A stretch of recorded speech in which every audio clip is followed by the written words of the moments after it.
Modal verbs are a type of auxiliary verbs that express different meanings such as ability, permission, possibility, obligation, etc. They are used with the base form of the main verb, without to modify its meaning. For example, I can speak 3 languages. Ability. You may enter the room. Permission. It might rain tomorrow. Possibility. You must wear a mask.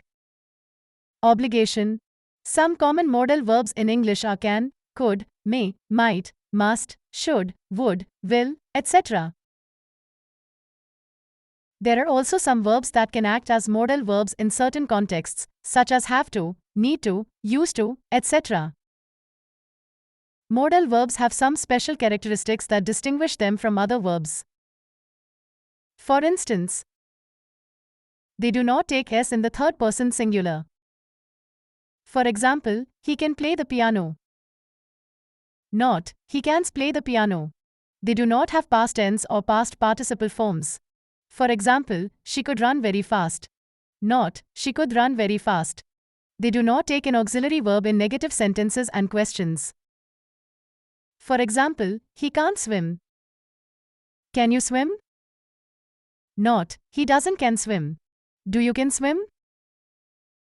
Modal verbs are used for various purposes and functions in sentences. Here are some examples of how modal verbs can be used to indicate different things. Likelihood. Some things seem likely to be true but can't be stated as definite facts. In these cases, you can use the modal verbs should and must to show probability without certainty. Her parents must be so proud. My baby brother should be asleep by now. Possibility. In a situation when something is possible but not certain, use the modal verb could, may, or might.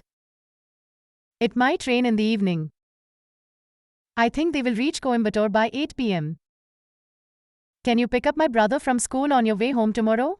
Necessity and obligation. Modal verbs can be used to show the necessity and obligation of the subject to perform a particular set of actions. Some modal verbs that indicate this are must, have to, need to, ought to, and should. All students of this institution ought to abide by the rules and instructions provided. You must get yourself checked before the situation becomes worse. Your sister will have to apply for a leave request if she wants to take a month's leave. Offers, suggestions and requests. Modal verbs can be used to make offers, suggestions and requests. Some modal verbs that indicate this are could, would, shall, and will. It would be better if you did it the other way. I could help you if you want. Shall I bring you some water to drink? Could you please pass me the science record? If you want to learn more about modal verbs and their usage in English grammar, you can check out these websites. Modal verbs, meaning, usage and examples. Modal verbs, definition and usage examples. English grammar modal verb rules and uses with examples. English grammar, modals, modal verbs. Modal verbs, examples. I hope this helps you understand modal verbs better. Do you have any questions or comments?